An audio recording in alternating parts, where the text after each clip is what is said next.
Vamos al libro de Levítico capítulo 23. Vemos que entonces estamos dentro del tiempo de panes sin levadura. Una de las cosas que nosotros podemos mirar, entender, hay siete fiestas establecidas por el Padre, las cuales de ellas ya conocemos que son el primer ciclo o el primer enlace a las fiestas. ¿Cuál es la primera? Pesaj. La segunda es panes sin levadura. La tercera, Bikurim. Y la cuarta, Shavuot. La quinta, y luego la otra, y luego la última, Sukkot, tabernáculos, ¿verdad? Y si vemos parte de cada una de las fiestas está ligada o está enlazada. Dice la palabra del libro de Colosenses, dice que todas las cosas es sombra de las cosas que habrían de venir, pero la realidad de todo es el cuerpo de ¿quién? Del Mesías. Y una de las cosas que nosotros podemos mirarlo o poder entender, cada una de las festividades tiene un plan y tiene un propósito que nos representa o que nos habla respecto a la vida de quién, de nuestro amado Mesías y de nuestro Salvador, entendiendo, recordando entonces primeramente que la fiesta de Pesaj para el pueblo de Israel representó la liberación de quién, para el pueblo de los israelitas. Para ellos, cuando cruzaron lo que representaba panes sin levadura, para ellos también representaba lo que era la parte de la celebración, era panes sin levadura, era el celebrar, que era la liberación para el pueblo de Israel. La celebración de Shavuot, que nosotros podemos mirarlo, representaba lo que fue la entrega de la Torah o los mandamientos, y podemos mirarlo de esa manera. Y después estaba la celebración de Yom Teruah, de todo esto. Y una de las cosas que la palabra nos muestra, que nos enseña qué significado tiene cada una de las festividades para la vida de cada uno de nosotros. Entendemos que para nosotros la festividad de Pesaj, que abarca, podríamos decir, desde la fiesta de Pesaj hasta se le conoce panes sin levadura y primicias, que en el hebreo también la palabra primicias, la palabra más correcta para primicias, significa Omer Reshit. La palabra o es Omer Reshit. Cuando tú y yo podemos mirarlo en la, ¿cómo se llama? En su significado, en la concordancia Strong, si una de las cosas que nosotros podemos mirarlo significa Omer Reshit, que significaba lo primero, lo principal o lo primordial, aquello que era presentado delante de quién, delante del Padre. Ahora, para nosotros Pesaj representa lo que es la celebración y la liberación para el pueblo de Israel, para nuestras vidas, entendiendo que el Padre nos rescató, y dice la palabra que Él nos rescató y nos trasladó al reino de quién, de su Hijo amado. Ahora, entendiendo que también la celebración de Pesaj o de panes sin levadura para nosotros nos habla de escudriñar cómo verdaderamente están nuestras vidas. ¿Qué significado tiene escudriñar verdaderamente cómo está quién? Nuestras vidas. Recordemos que Corintios dice que por tanto celebremos la celebración, dice sin pan y sin levadura, dice de sinceridad y de quién, y de verdad, de que podamos escudriñar y mirar cómo están nuestras vidas y nuestros corazones delante de quién, del Padre. Primicias, o lo que representaba lo que la celebración de primicias, recordemos que eso nos habla acerca de la resurrección de quién, de nuestro amado Mesías y de nuestro Salvador, entendiendo que parte de ese ciclo ya fueron cumplidos con la venida de quién, de nuestro Mesías, de nuestro amado Salvador, pero está todavía pendiente lo que es la celebración de Yom Teruah, la celebración de Yom Kippur y la celebración de quién, de cabañas o de Sukkot y de tabernáculos. Ahora, ¿cuándo se celebra o cuándo tendría que ser celebrada precisamente la celebración o el día de Yom Kippur, de Hag Bikurim, que se le conoce como primicias, o podríamos decir que es el Omer Reshit? ¿Sabes? El Omer Reshit eran las primicias o aquello que era presentado, o lo primero que era presentado delante del Padre de la cosecha de quién, de la cebada. De Shavuot era la cosecha de quién, de lo que representaba lo que era el trigo. Ahora, una de las cosas que nosotros podemos mirarlo, vamos a Levítico capítulo 23 y vamos a leer del versículo, vamos a orar antes de continuar. Padre, gracias, Padre Yahweh, te damos por este tiempo, te pedimos que seas tú quien nos hable, quien nos enseñe, Padre Yahweh, tu palabra, que abras tu palabra, Padre Yahweh, a la vida y el corazón de cada uno de nosotros, que podamos entender, Padre Yahweh, y mirar las cosas escritas, Padre Yahweh, en tu palabra, y poder, Padre Yahweh, entender el propósito de este tiempo, Padre Yahweh, pero poder entender el propósito de tu salvación, de aquello que tú hiciste y trajiste para la vida de cada uno de nosotros. En el nombre de Yeshua, y todos decimos amén y amén. Levítico capítulo 23. Y vamos a leer desde el primer versículo. Dice, Yahweh habló, dice a Moisés diciendo, dice, habla y di a los hijos de Israel, dice, las fiestas solemnes, dice, mis fiestas que proclamarán, dice, ellos como santas convocaciones son estas. Dice, se trabajará 6 días y el séptimo día, dice, será sábado, dice, reposarán y será santo, dice, a Yahweh. Dice, no harán en él ninguna obra, dice, es día de reposo a Yahweh donde quiera que habiten. Dice, estas son las fiestas que Yahweh, dice que Yahweh proclamó como santas convocaciones, dice, que proclamarán como santas convocaciones en sus tiempos. En el mes primero, a los 14 días del mes, dice, al atardecer es Pascua de Yahweh, dice, la fiesta de Yahweh en los panes sin levadura, dice, a los 15 días, dice, de este mes comerán pan sin levadura, dice, durante 7 días.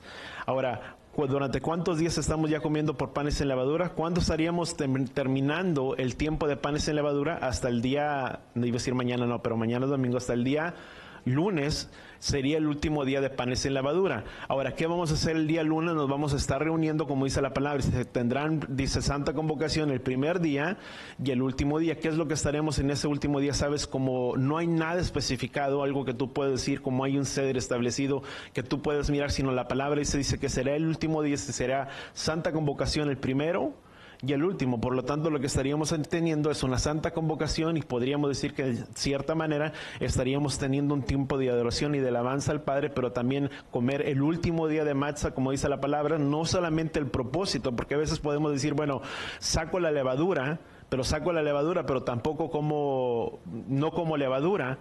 Pero la palabra dice, una de las cosas que dice es, comerán pan sin levadura durante 7 días. O sea, no solamente no es dejar o no comer la levadura, sino es comer pan sin levadura. ¿O cuánto estamos comiendo pan sin levadura? O ahora, ¿a qué representamos el pan sin levadura? Por lo que conocemos como el matzah. Ahora podríamos decir que dejamos a un lado lo que son las tortillas y comemos un poco de lo que es el matzah. Y vean que hay maneras de poderlo poner muy, muy diferente. A veces, yo te voy a decir, tenía mucha hambre y tenía ganas de un pan, fui y agarré lo que fue el pedazo así, el cuadro de matzah, le puse mantequilla de ese cacahuate y luego le puse, ¿cómo se llama? Mermelada, y me supo. Y o sea, hay muchas de las maneras que tú lo puedes, ya les dio hambre a algunos, ¿verdad?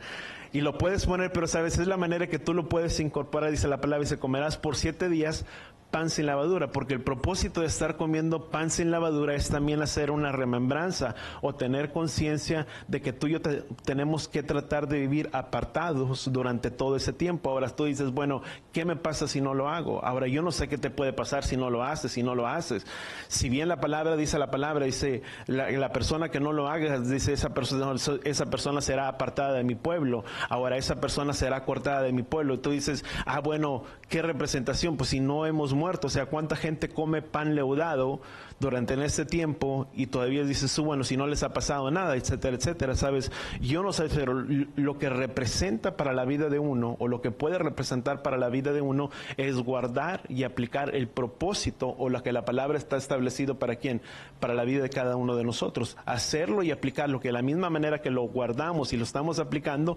escudriñamos también nuestras vidas, nuestros corazones, que no haya pecado donde, en nuestras vidas, en el corazón de cada uno de nosotros, porque lo que yo creo que no queremos nadie de nosotros es que sí haya la palabra dice de una manera o de una separación, sino tal vez no de una muerte natural, pero sí una separación de las cosas de quién, del Padre. El pasar por todo este tiempo nos ayuda a ser conscientes en el tiempo y en la hora en la que tú y yo estamos viviendo, cuánto lo entendemos, de poder aplicar y poder entender que la palabra dice que sin santidad nadie le podrá ver a quién, al Padre. Ahora, y que el propósito de las primicias, de que cuando Yeshua vino a resucitar, dice la palabra, dice que Yeshua fue la primicia entre todo quién, entre todos los que murieron. Pero también nosotros venimos a ser primicias de quién, de los que resucitaron, dice la palabra en el libro de Santiago. Vamos a Santiago capítulo 1, versículo 17. Dice, a toda buena dádiva, dice, todo don perfecto viene de lo alto, dice, que desciende del Padre de las luces, dice, con el cual no hay cambio ni sombra de variación, dice, en él ejerció, dice, en él ejerció de su voluntad, dice, él nos hizo nacer por la palabra de verdad, dice, para que fuéramos las primicias de ¿quién? De sus criaturas. O sea, dice, él fue el primero, según la palabra dice que él fue el primero en resucitar. Fue el primero en morir, pero el primero en resucitar, porque si bien muchos otros murieron, pero Él vino a ser la primicia, porque dice la palabra que Él vino y resucitó y ascendió y está donde, sentado a la diestra del Padre. Pero también dice en la palabra que nosotros venimos a ser las primicias ¿de quién? De sus criaturas. ¿Cuántos entendemos eso? Por medio de la muerte y de la resurrección ¿de quién? Del Mesías. Él abrió camino para la vida para la vida o para cada uno de nosotros.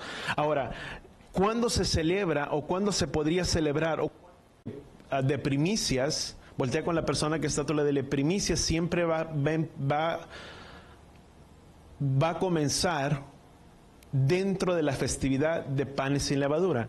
Si eso es algo que podemos tener como una memoria, o sea, es el día 14 y luego el día 15 comienza el primer día de panes sin levadura y después del día 15 contamos 7 días, ¿cuántos son? 6.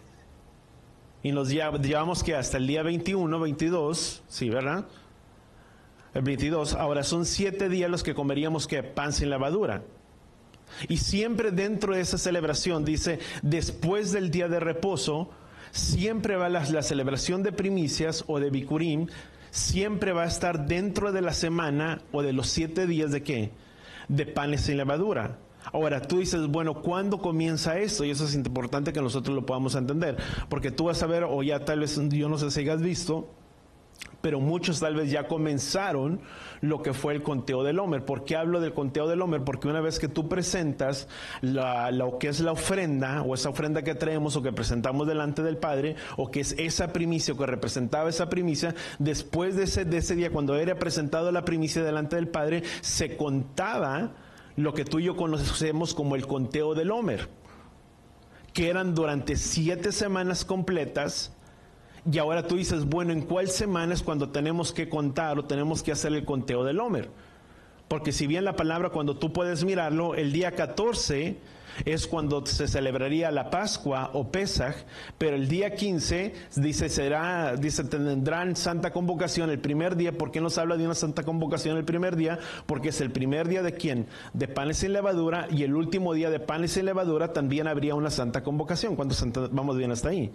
Ahora, cuando tú y yo podemos entender que era un día de santa convocación, y dice la palabra, el primer día tendrán santa convocación y no harán ningún tipo de trabajo servil. Ahora, si eso era considerado como un día de reposo, a ese día de reposo se le consideraba como un Shabbatón. ¿Cuántos vamos bien hasta ahí?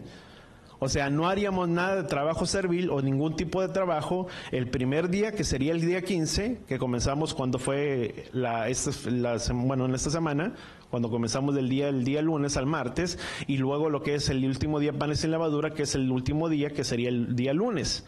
Dice, no harían ningún tipo de trabajo servil, excepto aquello que corresponde a ¿qué? ¿Cómo dice la palabra? A la comida. Porque recordemos que en día de Shabbat, dice la palabra, dice que no haríamos ningún tipo de trabajo servil, no prepararíamos, a muchos ya no cocinamos lo que es el día sábado, y lo que tenemos del día viernes lo comemos que el día sábado, porque no haríamos ningún tipo de trabajo servil, ni tampoco lo que corresponde aquí en la comida. Pero en esos días que era considerado como un día de reposo de Shabbatón, era considerado como un día de reposo, no el semanal, sino de una festividad. Pero lo único que quedaba excluido, si tú le quieres llamar de esa manera, era aquello que concernía ¿a quién? A la comida, que sí podías cocinar, pero respecto a cualquier labor que reflejara trabajo o cualquier otra cosa, dice la palabra que no se podía hacer, excepto por eso ese día era considerado como un día de reposo. Ahora, muchos tú puedes mirarlo, que ese día de reposo dicen, bueno, al día después del día de reposo, vamos a continuar en Levítico capítulo 23. Dice, en el día 15 del mismo mes, dice, celebran la fiesta del pan sin levadura, dice, para la de Yahweh, dice, por 7 días comerán pan sin levadura, el primer día tendrán una santa convocación, no harán ningún tipo de trabajo servil, y durante 7 días, dice, presentarán a Yahweh una ofrenda encendida, en el 7º día santa convocación, no harán ningún tipo de trabajo servil. Entonces Yahweh habló a Moisés diciendo, hable y di a los hijos de Israel, dice, cuando entran en la tierra que yo les doy, dice, y siguen su mies, dice, entonces traerás al sacerdote una gavilla de las primicias de vuestra cosecha. Él mecerá la gavilla delante del Adón a fin de que sean aceptados al día siguiente del día de reposo. ¿Qué dice la palabra? la mesera, y ahí es donde tú puedes mirar lo que hay a veces como una controversia, y dices, bueno, ¿cuál día de reposo? ¿O es el día de reposo semanal que corresponde al día sábado? ¿O es el día de reposo que corresponde a la festividad de Shavuot? Porque dice la palabra que el primer día tendríamos santa convocación y no haríamos trabajo servil, era considerado como un día de reposo. Dice, y al día siguiente, dice, presentarán la gavilla y será considerado, dice, ese sería considerado el día de las primicias. Ahora, y en ese mismo día comenzaba el conteo del hombre. Y ahí tú puedes decir, bueno, ¿cuál es la controversia? ¿Dónde comienza el conteo? Si es en el día de la celebración de pan sin levadura, o el día después de pan sin levadura, o es el día después del reposo, que representa el día semanal, como un día como quién, como hoy. Ahora, tú y yo tenemos que entender que estaba establecido. Una de las cosas que tú y yo podemos mirarlo es que estaba establecido, cuando tú y yo podemos mirarlo, hay días que estaban, ¿cuándo corría lo que era un día a otro día? Un día comenzaba de un día de la puesta del sol, podríamos decir que era la puesta del sol, pero comenzaba de la tarde de un día a la tarde de ¿quién? Del siguiente día. Ahora, cuando tú puedes mirar parte de eso, hay partes donde tú puedes mirarlo. Dice que hay diferentes citas de batería. Según la usanza, una de las cosas que tú y yo podemos mirarlo, el día abarcaba, o en los días romanos, abarcaban 12 horas y 12 horas. 12 horas que eran durante la noche y 12 horas que eran ¿de qué?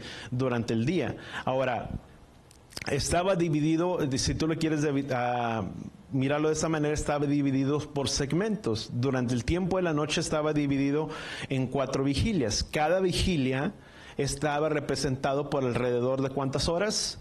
De 3 días, digo de 3 horas. O sea, eran 4 vigilias las que eran durante la noche, y cada una tenía un lapso de aproximadamente 3 horas.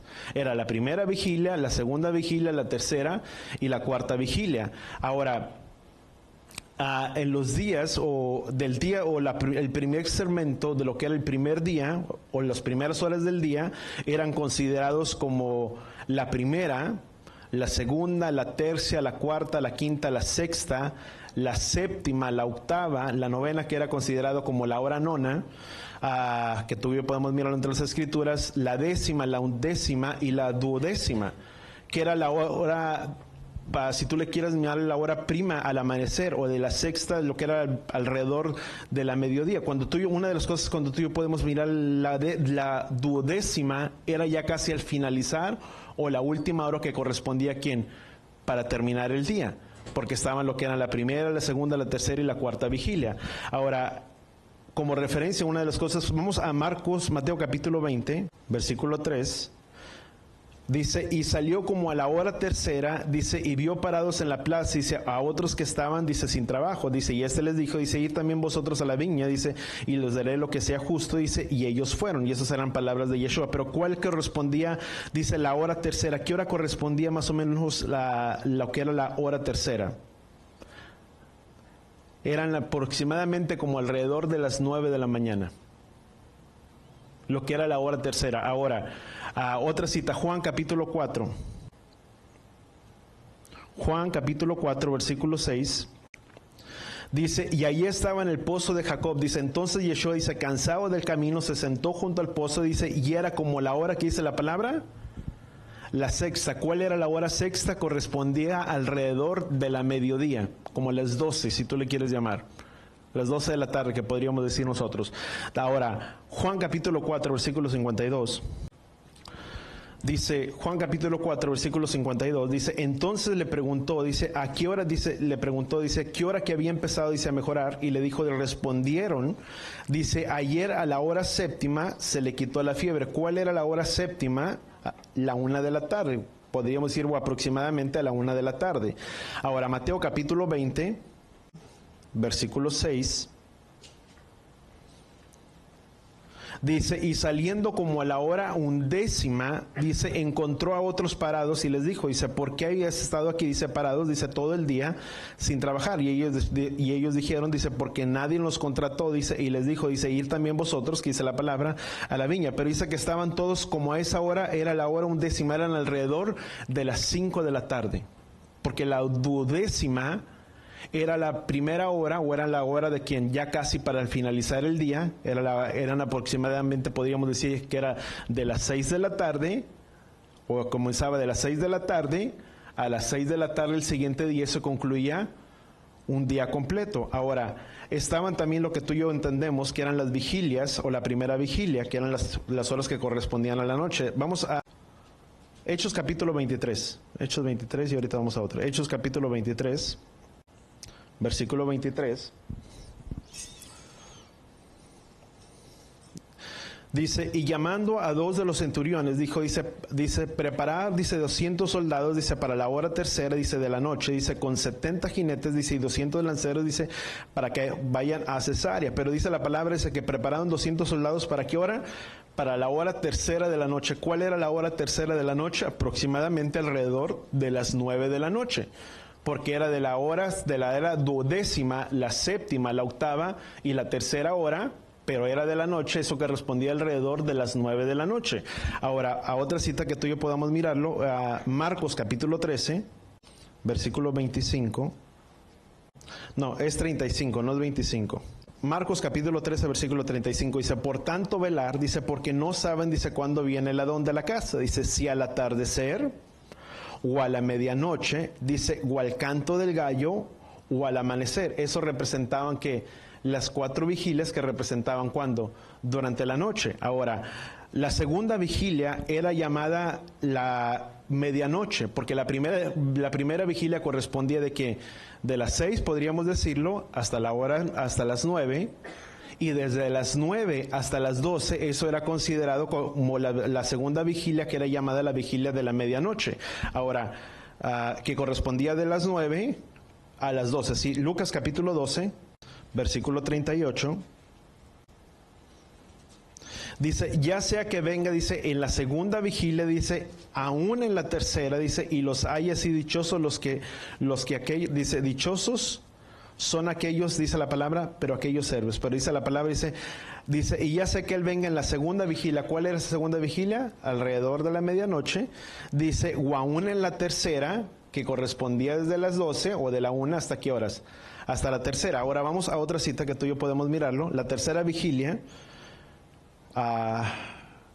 Lucas capítulo 11. Lucas capítulo 11, versículo 5.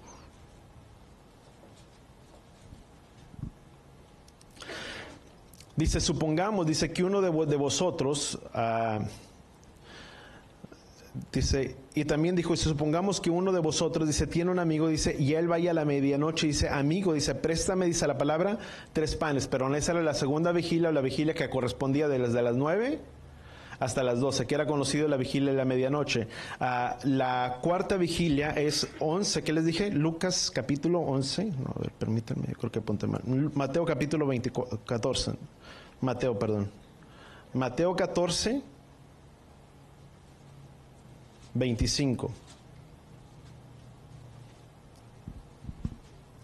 Dice, y a la cuarta vigilia, dice, de la noche, dice, Yeshua vino a ellos, dice, sobre el mar, y los discípulos viendo andar sobre el mar, dice, se turbaron y decían, dice, es un fantasma, dice, y de miedo se pusieron, dice la palabra, a gritar. Pero dice la palabra, era la cuarta vigilia. ¿Cuándo era la cuarta vigilia? Que era desde las 3 de la tarde, ¿hasta qué horas? Hasta las 6 aproximadamente. Era durante en ese tiempo aproximadamente que correspondían, estaba lo que se conocían como 4 vigilias, vuelvo a repetirlo, la primera, la segunda, la tercera, la cuarta. Una empezaba desde las 6, podríamos decir de las 6 a las 9, de las 9 a las 12, de las 12 a las 3 y de las 3 a ¿qué? A las 6. Y era parte de lo que tú y yo podemos mirarlo, y tú dices, podemos, para poderlo poner un poco en perspectiva, vamos a ponerlo de esa manera, porque esto también nos habla del tiempo en el que Yeshua murió y Yeshua resucitó, porque tú y yo podemos entenderlo. Dice la palabra que Yeshua iba a resucitar cuando, durante 3 días, así como, ¿cuándo murió Yeshua? Vamos a ponerlo en perspectiva. ¿Cuándo muere Yeshua? Aproximadamente en el tiempo de la Pascua, que era el día 14, para concluir, si tú le quieres llamar al finalizar, podríamos decir que fue de martes o a miércoles. Y cuando Yeshua dice que era necesario que él permaneciera en el centro del pez, dice, por 3 días y por 3 noches, eran 72 horas, podríamos decirlo, que completas. Podríamos decir que abarcó desde la tarde del miércoles hasta el día de la tarde de ¿quién? Del día sábado, cuando terminaba o concluía el día de reposo. Ahora vamos a Levítico capítulo 23. Levítico capítulo 23, versículo 10. Dice, habla y di a los hijos de Israel, dice, cuando entran en la tierra que yo les doy, dice, y siguen su mes, dice, entonces traerán al sacerdote una gavilla. La palabra gavilla, que tú y yo podemos mirarlo, es Omer. La palabra que utiliza para ahí cuando dice la palabra gavilla es, di conmigo, Omer. Y la palabra que tú miras de la gavilla de las primicias es Reshit. Dentro del hebreo, si tú y yo podemos mirarlo, dice, si tú y yo lo pudiéramos poner, dice, habla y di a los hijos de Israel, dice, cuando entren en la tierra que yo les daré, y siguen su mes, entonces traerán al sacerdote un Omer Reshit de vuestra cosecha. ¿Cuál era esa cosecha? De la cosecha de la cebada. Eso era lo que tenía que ser presentado y traían delante de ¿quién? Del sacerdote. Ahora, la primera gavilla, era, si tú y yo podríamos decirle, era considerada la primera gavilla de ¿quién? De nuestra siega o de nuestra cosecha. La primera gavilla o los primeros frutos, que era considerado como el Omer Reshit. Ahora, los israelitas, ¿qué es lo que pasaba con los israelitas en los tiempos antiguos? Los israelitas llevaban la primera gavilla de la cosecha de la cebada, ¿a dónde? Al Mishkan, que después vemos que donde fue establecido su nombre, después vemos que fue en el templo, y después en Jerusalén, en Jerusalén, y era considerado como un manojo de grano, que nos habla de un grano molido que todavía no había sido, ¿cómo se llama? Se me fue la palabra.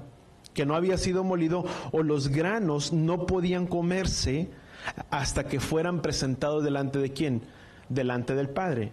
Ahora, los panes sin levadura eran hechos o eran preparados con los panes o la cebada que había sido preparada del año anterior. Pero hasta que no fueran delante del sacerdote y presentaran esa gavilla, nadie podía comer del grano o de las espigas tostadas que eran presentadas delante de ¿quién?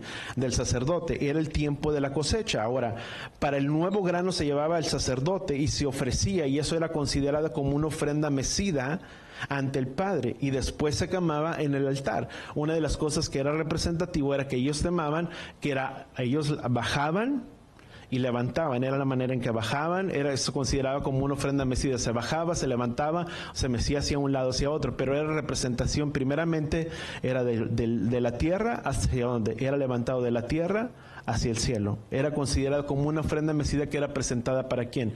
Para el sacerdote. Ahora, cuando tú y entendemos quién es nuestro sacerdote hoy en turno, dice la palabra que una vez que Yeshua murió y resucitó, Él se constituyó como fiel y sumo sacerdote ¿de quién? De todos nosotros. Cuando tú y yo presentamos nuestra ofrenda, o nuestra ofrenda de primicia que tú y yo presentamos delante del Padre, ¿a quién tú y yo la estamos presentando? No la presentamos ni para mí ni para nadie más, sino la presentamos ¿para quién? Para Yeshua, nuestro sumo sacerdote. ¿Cuántos entendemos eso? Esa ofrenda es presentada delante de Él. Es algo que tú y yo ponemos de las manos de Él, delante de las manos del Padre. Dice la misma palabra en Proverbios. Dice, honra a Yahweh con las primicias de todos sus frutos y tus graneros rebosarán. ¿Qué dice la palabra? De mosto. Era parte de lo que era presentado como las primicias, o era presentado delante del Padre. Ahora, era un simbolismo que apuntaba a la resurrección. Ahora, el propósito de Bikurim o de primicias o el Omer Reshit apuntaba directamente ¿quién? Hacia la venida y el retorno de ¿quién? De nuestro amado Mesías y de nuestro Salvador. Ahora, que representa ¿quién? Yeshua. Esto nos ayuda a poder entender que también cuando celebramos la festividad de Shavuot, ¿sabe? La festividad de Shavuot y la celebración de Bikurim están completamente ligadas unas a la otra. ¿Cuántos entendemos esto? Cuando celebramos Shavuot, no podríamos celebrar Shavuot si primeramente entender cuándo comenzamos lo que es el conteo del Omer. ¿Cuándo es el conteo del Omer? El día después del día de reposo. ¿Qué es el día de reposo? Que semanal, no es el día dentro de la festividad. Porque si tú y yo ahorita vamos a seguir leyendo un poquito más adelante. Ahora, déjame pegarme un poquito aquí a los apuntes.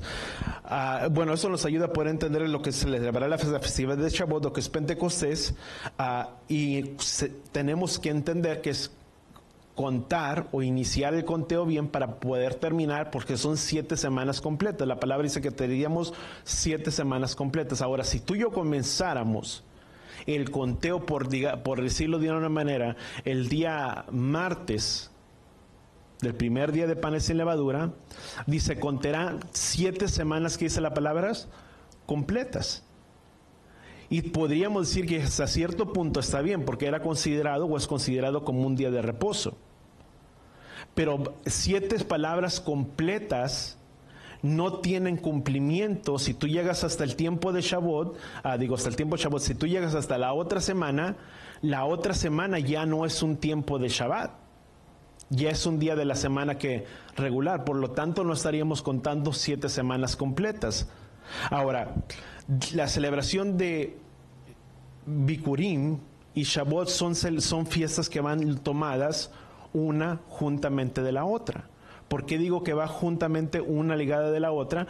Porque para poder llegar hasta la celebración de Shavuot es necesario primeramente haber contado ¿cuántas semanas?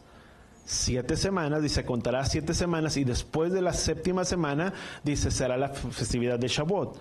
¿Cuándo se cumplen cuándo comenzaríamos o cuándo hacemos el conteo del Omer, si tú le quieres llamarlo? Terminando precisamente, di conmigo, el día de hoy, a la puesta del sol, que podríamos concluir que es aproximadamente en los tiempos antiguos era aproximadamente de las 6 de la tarde a las 6 de la tarde. ¿Cuántos podríamos entender eso? Por eso es que te leí las citas anteriores, porque en los tiempos antiguos el horario, tú y yo tenemos ahora, que tenemos, decimos, pues para mí la puesta del sol les llega hasta un día, hasta el otro día. Podríamos decir, la puesta del sol para mí llega más adelante porque es a las 7 o casi a las 7:30 o algo.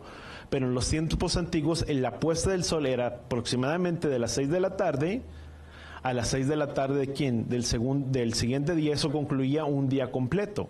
Ahora, dentro de la semana de panes sin levadura celebramos lo que es la celebración de Bikurim o el Omer Reshit. Esta está precisamente conectada con Shavuot y se celebra solamente conociendo lo que es contando o teniendo el conteo de lo que es el conteo del Omer. ¿Cuándo comenzaría el conteo del Omer? Terminando hoy, como por decir el día de reposo, el día de hoy, y contaríamos ¿cuántas semanas? 7 semanas. A partir del día de hoy, a la puesta del sol, contaríamos 7 semanas completas, y después de las 7ª semanas contaríamos ¿qué? 50. La palabra 50 en el griego se le conoce como Pentecostés. La palabra Pentecostés viene precisamente, significa 50.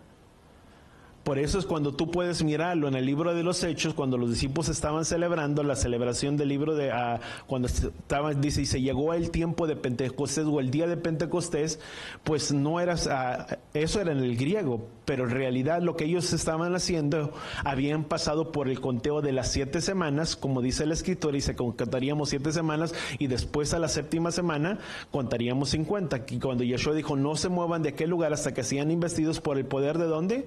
Por el poder de lo alto. Eso es precisamente cuando Yeshua les dijo que él vendría, o el Ruach HaKodesh vendría ¿sobre quién? Sobre todos los discípulos. Ahora, una vez que Yeshua se les aparece, ellos comienzan, si tú le quieres decir, Yeshua resucitó, y una vez que Yeshua resucita, dice la palabra que transcurrieron alrededor de 8 días, y se le apareció más o menos a Tomás. Después transcurren otros 2 días que podemos mirar dentro de las Escrituras, y dice la palabra, dice que por 40 días también se les anduvo apareciendo ¿a quién?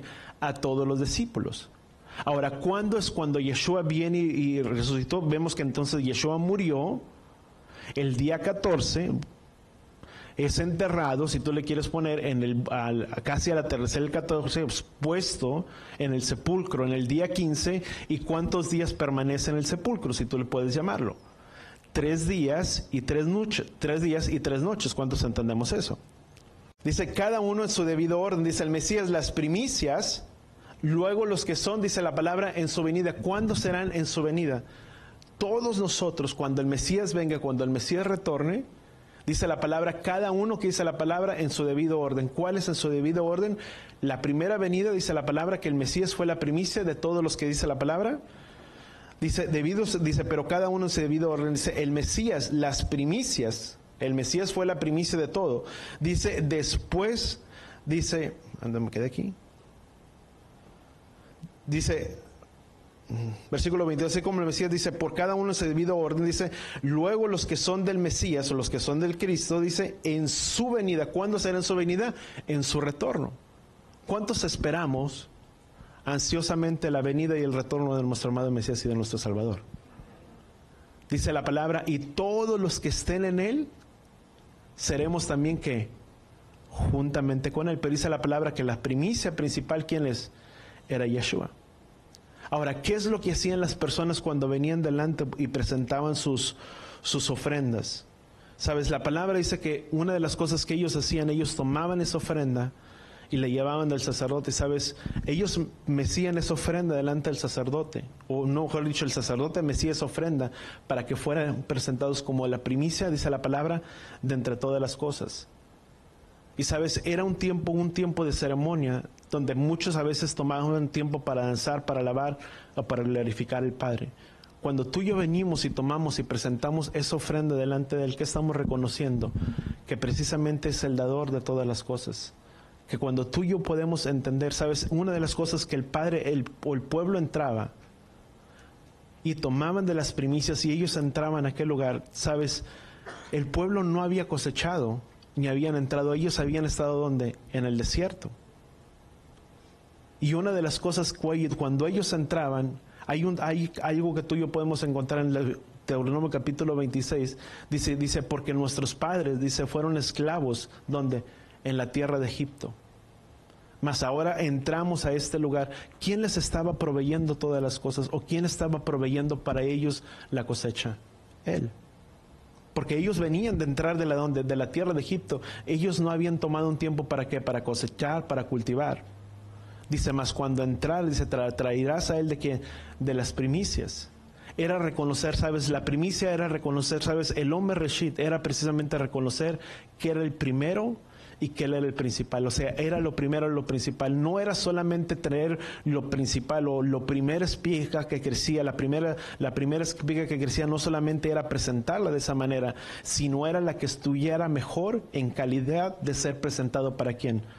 Para el Padre. Y eso es precisamente lo que tú y yo hacemos, reconocer que Él es el dador de todas las cosas. ¿Cuántos entendamos eso? Dice la palabra, dice que nunca se te olviden, dice que es por medio de Yahweh que Él te da las fuerzas para hacer todas las riquezas. Ahora, cuando vienen, y me llama mucho la atención, cuando vinieron delante del sepulcro y le preguntaron a María, dice, ¿por qué buscas? Dice, al que vive de entre los muertos. Vamos allá a esa cita. Creo que es Lucas capítulo 24. Dice, pero el primer día de la semana, dice, al rayar el alba, dice, las mujeres vinieron al sepulcro, dice, trayendo las especies, que dice la palabra, aromáticas que habían preparado. Dice, y encontraron de pie, dice, que la piedra había sido removida. Fíjate, dice, el primer día de la semana. ¿Cuándo es el primer día de la semana? Podríamos decirle que es el día domingo. Pero ¿cuándo terminaba el día de reposo? A las 6 de la tarde, podríamos decirlo, terminando el día de las 6 de la tarde, en adelantito, podríamos decir que habían transcurrido algunas horas o algunos minutos cuando ellos terminaron. Dice, pero el primer día de la semana, dice, al rayar el alba, dice, las mujeres vinieron al sepulcro y se trajeron de las especies aromáticas que habían preparado, dice, y encontraron que la piedra había sido removida del sepulcro. Dice, y cuando entraron, dice, no hallaron el cuerpo de Yeshua. Dice, y aconteciendo, dice que estando ellas perplejas por esto, dice, de pronto se pusieron junto a ellas dos varones con vestiduras resplandecientes, y estando ellas aterrorizadas y inclinadas, dice, por su rostro entero, ellos le dijeron, dice, ¿por qué buscan al que vive, que dice la palabra? Entre los muertos.